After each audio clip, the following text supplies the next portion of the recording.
আসসালামু আলাইকুম। আজ 28শে আগস্ট 2025 বৃহস্পতিবার। আজকের প্রধান প্রধান খবর নিয়ে উপস্থিত হয়েছি আমি আনোয়ার বাবু। ত্রয়োদশ জাতীয় সংসদ নির্বাচনের রোডম্যাপ চূড়ান্ত করেছে নির্বাচন কমিশন। আজ বৃহস্পতিবার এটি ঘোষণার কথা রয়েছে। গতকাল বুধবার আগারগাঁওয়ে নির্বাচন ভবনের মিডিয়া সেন্টারে সংবাদ সম্মেলনে আজ রোডম্যাপ ঘোষণার কথা জানান ইসির সিনিয়র সচিব আক্তার আহমেদ। আগামী ফেব্রুয়ারিতে জাতীয় নির্বাচন অনুষ্ঠানের উদ্যোগ নেওয়া হয়েছে, তা বানচালের ষড়যন্ত্র চলছে বলে অভিযোগ করেছেন বিএনপির মহাসচিব মির্জা ফখরুল ইসলাম আলমগীর। এজন্য সবাইকে সজাগ থাকার আহ্বান জানিয়েছেন তিনি। গতকাল বুধবার রাজধানীর জাতীয় প্রেস ক্লাবের এক আলোচনা সভায় এসব কথা বলেন মির্জা ফখরুল। সংবিধান সংস্কারে জুলাই জাতীয় সনদ বাস্তবায়নের প্রক্রিয়া ও সংখ্যানুপাতিক প্রতিনিধিত্ব পিআর নিয়ে রাজনৈতিক দলগুলোর দূরত্ব কমছেই না। প্রধান এই তিন ইস্যুতে বিএনপির বিপরীত অবস্থান বাংলাদেশ জামায়াতে ইসলামী ও জাতীয় নাগরিক পার্টি এনসিপির। কোনো পক্ষই ছাড় দিতে রাজি নয়। দলগুলোর এই অবস্থানে অনৈক্যের জালে জড়িয়ে যাচ্ছে ত্রয়োদশ জাতীয় সংসদ নির্বাচন। রাজনৈতিক বিশ্লেষকরা বলছেন, সভা সমাবেশ আলোচনায় এই তিন ইস্যুতে দূরত্ব অনৈক্য বোঝা গেলেও ভেতরে ভেতরে রয়েছে অন্য হিসাব নিকাশ। জামায়াত ও এনসিপির একাংশ মনে করছে আগামী ফেব্রুয়ারিতে নির্বাচন হলে বিএনপি পুরো ফায়দা পাবে। বর্তমানে প্রশাসন সহ বড় সব জায়গায় জামায়াত ও এনসিপির মতাদর্শীরা আছেন, কিন্তু বিএনপি ক্ষমতায় এলে সবকিছু বদলে দেবে। এই আশঙ্কা থেকে দল দুইটি সংস্কার, জুলাই সনদ বাস্তবায়ন ও পিআর পদ্ধতি নিশ্চিত করতে চাইছে। এতে নির্বাচন বিলম্বিত হলেও সমস্যা নেই, কিন্তু মাঠের পরিস্থিতি বুঝে বিএনপি যে কোনোভাবে ফেব্রুয়ারিতে নির্বাচন চায়। বিলম্বের আশঙ্কাকে তারা ষড়যন্ত্র হিসেবে দেখছে। ত্রয়োদশ জাতীয় সংসদ নির্বাচনের সম্ভাব্য প্রার্থীদের তথ্য সংগ্রহ করছে পুলিশ সদর দপ্তর। তাদের ব্যক্তিগত দলীয় পরিচয়, অপরাধমূলক কর্মকাণ্ডের তথ্যের পাশাপাশি গত বছরের 5 আগস্টের আগে এবং পরের ভূমিকাও জানা হচ্ছে। গত জুলাইয়ের মাঝামাঝি থেকে এই কার্যক্রম শুরু হয়েছে। পুলিশ সদর দপ্তরের সূত্র বলছে, অন্তর্বর্তী সরকারের প্রধান উপদেষ্টা ও নির্বাচন কমিশনের ঘোষণা অনুযায়ী আগামী বছরের ফেব্রুয়ারির প্রথমার্ধে সংসদ নির্বাচন অনুষ্ঠিত হবে। 12 ফেব্রুয়ারি নির্বাচনের সম্ভাব্য দিন ধরে শান্তিপূর্ণ ও সহিংসতা মুক্ত পরিবেশ নিশ্চিত করার প্রস্তুতি নেওয়া হচ্ছে। এর অংশ হিসেবে সারা দেশে সম্ভাব্য প্রার্থীদের প্রত্যেকের 11টি বিষয়ে সুনির্দিষ্ট তথ্য সংগ্রহ করে প্রতিবেদন জমা দিতে সব থানাকে নির্দেশ দেওয়া হয়েছে। আন্দোলনরত প্রকৌশল শিক্ষার্থীদের শাহবাগ অবরোধ থেকে যমুনা অভিমুখে যাত্রা ঘিরে তাদের উপর পুলিশের সাউন্ড গ্রেনেড, কাঁদানে গ্যাসের সেল নিক্ষেপ ও জল কামান ব্যবহার এবং লাঠি পেটার ঘটনা ঘটেছে। এতে অনেক শিক্ষার্থী আহত হন।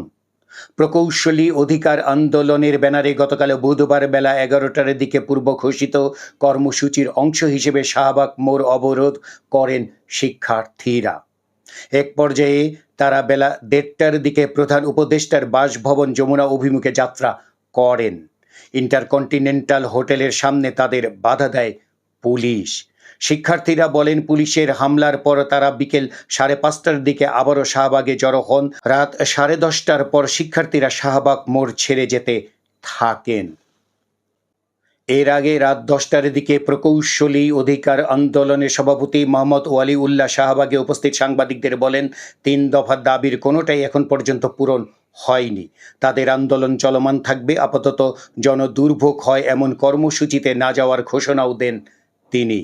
প্রকৌশলী অধিকার আন্দোলনের সাধারণ সম্পাদক মোহাম্মদ সাকিবুল হক সাংবাদিকদের বলেন, পুলিশের হামলায় 50 থেকে 60 জন শিক্ষার্থী আহত হয়েছেন।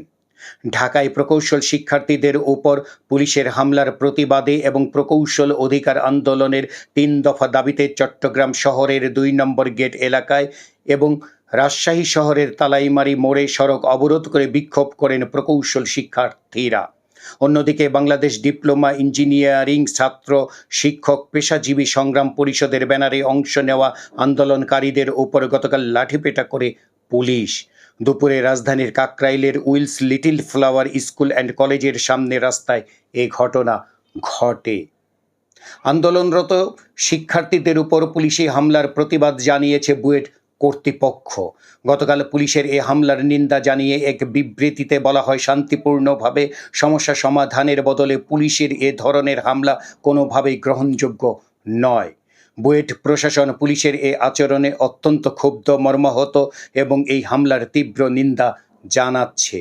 যথাযথ তদন্ত করে হামলার ঘটনায় দায়ী ব্যক্তিদের বিরুদ্ধে সরকার দ্রুত ব্যবস্থা নেবে বুয়েট প্রশাসন এমনটাই আশা করছে। রাত 10টার দিকে শাহবাগ মোড়ে আন্দোলনরত শিক্ষার্থীদের সঙ্গে দেখা করতে আসেন ডিএমপি কমিশনার শেখ মোহাম্মদ সাজ্জাদ আলী। তিনি শিক্ষার্থীদের সঙ্গে পুলিশের ঘটনায় দুঃখ প্রকাশ করেন।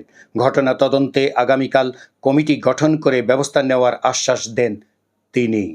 রুমমেটকে হত্যা চেষ্টার অভিযোগ উঠেছে ঢাকা বিশ্ববিদ্যালয় কেন্দ্রীয় ছাত্র সংসদ ডাকসু নির্বাচনে স্বতন্ত্র ভিপি প্রার্থী জালাল আহমেদ জালালের বিরুদ্ধে।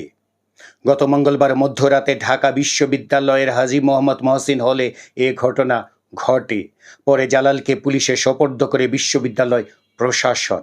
এই ঘটনায় জালালকে ঢাকা বিশ্ববিদ্যালয়ের হাজী মোহাম্মদ মহসিন হল থেকে বহিষ্কার করা হয়েছে।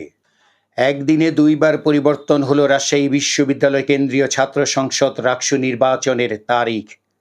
গতকাল বুধবারে দুপুরে ভোট গ্রহণের তারিখ আগামী 15ই সেপ্টেম্বর থেকে 13 দিন পিছিয়ে 28শে সেপ্টেম্বর নির্ধারণ করে ঘোষণা দেয় ডাকসু নির্বাচন কমিশন। পরে শিক্ষার্থীদের দাবির মুখে সেই তারিখ আবারও পরিবর্তন করে 25শে সেপ্টেম্বর করা হয়। বৈষম্য বিরোধী ছাত্র আন্দোলনে রংপুরে পুলিশের গুলিতে নিহত আবু সাঈদকে জুলাই আন্দোলনের ফিনিক্স পাখি এবং জুলাই শহীদদের অগ্রসেনানী বলেছেন আন্তর্জাতিক অপরাধ ট্রাইব্যুনালের চিফ প্রসিকিউটর মোহাম্মদ তাজুল ইসলাম।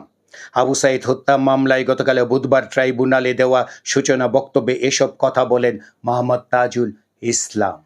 দুর্নীতির মামলায় বেগম রোকেয়া বিশ্ববিদ্যালয়ের সাবেক উপাচার্য ডক্টর নাজমুল আহসান কলিমুল্লাহকে 5 দিনের রিমান্ডে নেওয়ার নির্দেশ দেওয়া হয়েছে।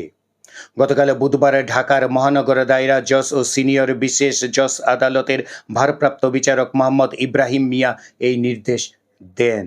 দেশে ডেঙ্গুর প্রকোপ অব্যাহত রয়েছে।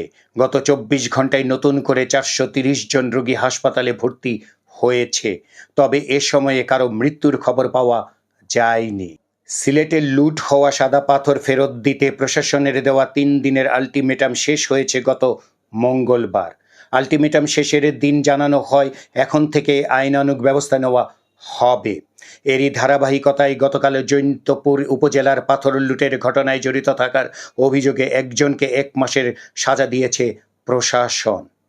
এদিকে সিলেটে অবৈধভাবে বালু, পাথর উত্তোলন, সংরক্ষণ, পরিবহন ও বিক্রি সম্পূর্ণরূপে নিষিদ্ধ ঘোষণা করেছে জেলা প্রশাসন। গতকাল বিকেলে সিলেটের জেলা প্রশাসক মোহাম্মদ সারোয়ার আলম স্বাক্ষরিত এক অফিস আদেশে এই ঘোষণা দেওয়া হয়। নিষেধাজ্ঞা অমান্যকারীদের বিরুদ্ধে আইনানুগ ব্যবস্থা গ্রহণ করা হবে বলেও অফিস আদেশে জানানো হয়। জুলাই সনদের খসড়া নিয়ে দলগুলোর মতামত পর্যালোচনা করছে জাতীয় ঐক্যমত্য কমিশন। অঙ্গীকারনামার যে বিষয়গুলো নিয়ে আপত্তি উঠেছে সেগুলোর গুরুত্ব বিবেচনা করে পরিবর্ধন ও ভাষাগত সংশোধনের সিদ্ধান্ত নেওয়া হয়েছে। গতকাল বুধবার কমিশন নিজেদের মধ্যে এ বিষয়ে বৈঠক করে। হিজাব পরতে বাধা দেওয়ার অভিযোগে বরখাস্ত শিক্ষক ফজিলাতুন নাহারকে পুনর্বহাল ঘটনার সুষ্ঠু তদন্ত এবং অপপ্রচারকারীদের শাস্তির দাবিতে বিক্ষোভ করেছে ভিকারুন্নেসা নূন স্কুল অ্যান্ড কলেজের বসুন্ধরা শাখার সাবেক ও বর্তমান শিক্ষার্থীরা। স্কুলের বসুন্ধরা শাখার শিক্ষার্থীরা গতকাল বুধবার সকাল থেকে ক্লাস বর্জন করে বিক্ষোভ দেখাতে শুরু করে। বেলা 11:30টার দিকে তারা মিছিল নিয়ে ক্যাম্পাসের আশপাশের সড়ক প্রদক্ষিণ করে। এ বিষয়ে জানতে চাইলে ভারপ্রাপ্ত অধ্যক্ষ মাজেদা বেগম বলেন, অভিযোগের পরিপ্রেক্ষিতে তাকে সাময়িক বরখাস্ত করা হয়েছে। তদন্ত চলছে। আশা করি তদন্তে প্রকৃত সত্য উঠে আসবে। সে অনুসারে চূড়ান্ত সিদ্ধান্ত নেওয়া হবে। সম্পত্তির লোভে মারধর ও নির্যাতন করার অভিযোগে ছেলের বিরুদ্ধে মামলা করেছেন হতভাগ্য বাবা মফিজুল ইসলাম। গত মঙ্গলবার চট্টগ্রাম জুডিশিয়াল ম্যাজিস্ট্রেট তৃতীয় আদালতে ছেলে সাইখুর ইসলামের বিরুদ্ধে বাবা মফিজুল মামলাটি করেন। আদালত মামলা আমলে নিয়ে পিবিআইকে তদন্তের নির্দেশ দিয়েছেন। কার্যক্রম নিষিদ্ধ হওয়া আওয়ামী লীগের উপদেষ্টা পরিষদের সদস্য আমির হোসেন আমুর ব্যক্তিগত সহকারী আবুল কালাম আজাদকে গ্রেপ্তার করেছে পুলিশ। গত মঙ্গলবার সকালে রাজধানীর ধানমন্ডি এলাকা থেকে তাকে গ্রেপ্তার করা হয়। সড়ক দুর্ঘটনায় 11 জন নিহত হয়েছেন। বেপরোয়া যান চলাচল ও অসাবধানতার কারণে বুধবার ও আগের দিন এসব দুর্ঘটনা ঘটে। নিহতদের মধ্যে ময়মনসিংহে অটোচালক সহ 2 জন, ঝিনাইদহে শিক্ষার্থী, পটুয়াখালীতে যুবক, ব্রাহ্মণবাড়িয়ায় ব্যাংক কর্মকর্তা, চুয়াডাঙ্গায় ব্যবসায়ী সহ 2 জন, হবিগঞ্জে ইমাম এবং বগুড়া, নোয়াখালী ও সিরাজগঞ্জে 3 জন বৃদ্ধ রয়েছেন। বিএনপির সিনিয়র যুগ্ম মহাসচিব রুহুল কবির রিজভী বলেছেন, পিআর পদ্ধতি কি মানুষ অবগত নয়। তারপরও কিছু দল পিআর পদ্ধতিতে নির্বাচন চাইছে।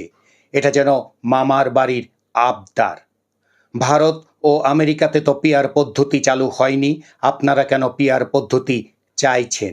এই পদ্ধতিতে নির্বাচন হলে রাজনৈতিক দলগুলো আরও বেশি কর্তৃত্ববাদী হয়ে উঠতে পারে। গতকাল বুধবার সন্ধ্যায় জামালপুরের দেওয়ানগঞ্জ উচ্চ বালিকা বিদ্যালয় মাঠে এক কর্মী সমাবেশে তিনি একথা বলেন। দেওয়ানগঞ্জ, বকশীগঞ্জ উপজেলা এবং পৌর বিএনপির কর্মীদের নিয়ে সমাবেশের আয়োজন করা হয়। আন্তর্জাতিক খবরে দেখা যাচ্ছে, যুক্তরাষ্ট্রে ভারতীয় পণ্য রপ্তানিতে 50% শুল্ক গতকাল বুধবার থেকে কার্যকর হয়েছে।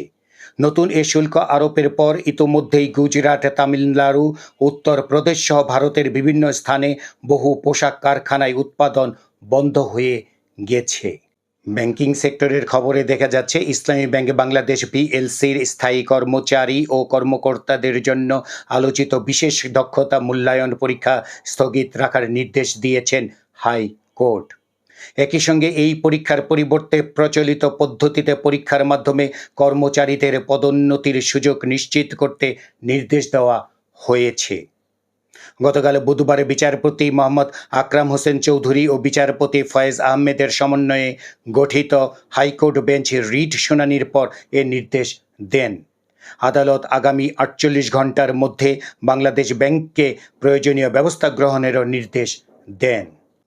বিনোদনের খবরে দেখা যাচ্ছে, সঙ্গীত শিল্পী সামিনা চৌধুরীর জন্মদিন আজ। 1966 সালে দিনাজপুরে তার জন্ম, বড় হয়েছেন ঢাকায়। 10 বছর বয়সে নতুন কুড়ি প্রতিযোগিতায় অংশ নিয়ে প্রথম হন। প্লেব্যাক শুরু করেন মাত্র 15 বছর বয়সে। জন্ম থেকে জ্বলছি সিনেমায়। উপহার দিয়েছেন জনপ্রিয় অনেক মৌলিক গান। বেশ কিছু বেতার নাটকেও অভিনয় করেছেন তিনি। এই ছিল আজকের প্রধান খবর। আমাদের এই খবর নিয়ে আপনাদের যদি কোনো মতামত থাকে তাহলে কমেন্ট বক্সে জানাতে পারেন। আর আমাদের এই চ্যানেলটি সাবস্ক্রাইব করে আমাদের সাথেও থাকতে পারেন।